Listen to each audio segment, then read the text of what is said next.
It could be days, even months from the recovery of Flight 370 and finding out what happened to the 239 people on board. Let's talk about the next steps in this investigation.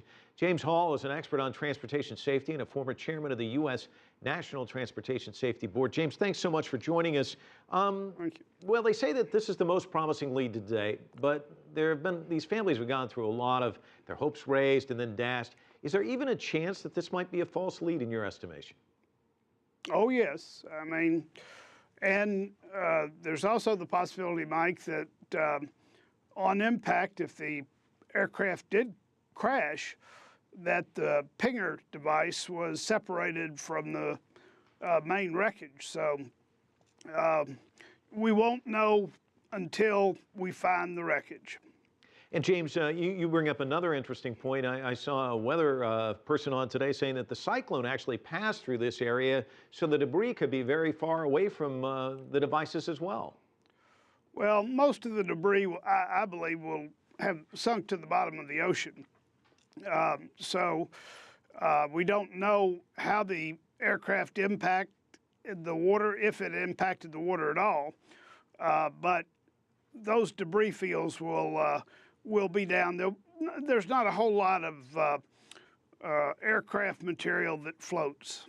Can you talk to me about the degree of difficulty still facing the searchers? Because if these are the pings from the black boxes, I was watching an expert today who was saying that sound travels quite differently underwater, and just because they have picked up the sounds, it could still be very difficult to pinpoint where they are. Well, this whole matter should be an embarrassment for the aviation industry and for the International Civil Aviation Organization. Hundreds of lives have been being put at risk to try to locate this aircraft when there's technologies available that would have identified exactly what happened. I'm speaking, of course, of the deployable recorders and some constant satellite transmission of the location of the aircraft.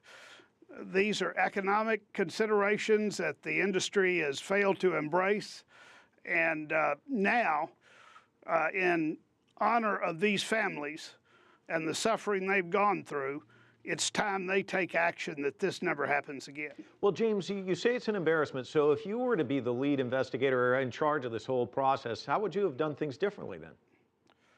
Well, almost everything you've seen I would have done differently. In the National Transportation Safety Board, we do not have politicians as spokespersons for the investigation.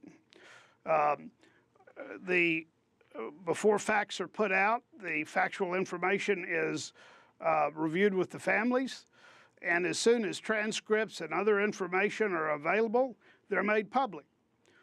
This has been a investigation that is an example of what not to do. And there are very few things in here other than obviously the sincerity of the people involved, but they were not competent to handle an incident of this nature. James, everyone sees these black boxes as really sort of the silver bullet that can explain the mystery of Flight 370, but is there a chance that even when they're recovered, we may not have all the answers still that the people desperately want? That's why in the year 2000, when I was chairman of the NTSB, we made recommendations that there be two sets of black boxes, one in the front and one in the rear of the aircraft, so you had redundancy, and in a situation like this, you'd have double the opportunity to locate a signal and locate the boxes. Also, we made the recommendation for cameras in the cockpit. Both of those recommendations were not acted on by the Federal Aviation Administration, and they sit there today.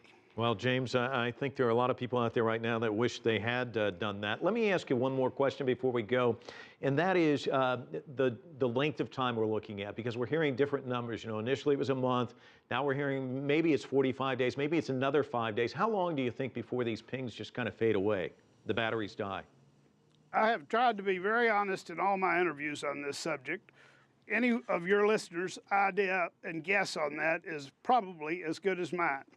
They say 30 days. They are known to have gone for the signals to last longer. And at the same time, we know that sometimes the signals die out before 30 days.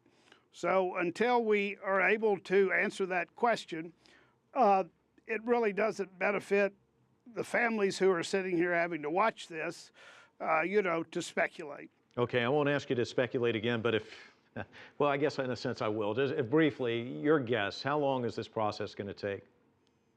Well, what we need is luck. And if I've ever seen a group of families that deserve luck, it's this group. When I did the Bergen Air investigation, we went down and in one day dropped the underwater vehicle right over the wreckage. It was total luck. In the Value Jack accident, we had somebody walking through the Everglades swamps and kicked the black box. So without that kind of luck, you're looking at the type of time that you saw in the Air France investigation, years. Well, James Hall, thank you so much for your observations from San Francisco. Certainly the families of the passengers certainly hoping for luck, as all the rest of us are as well.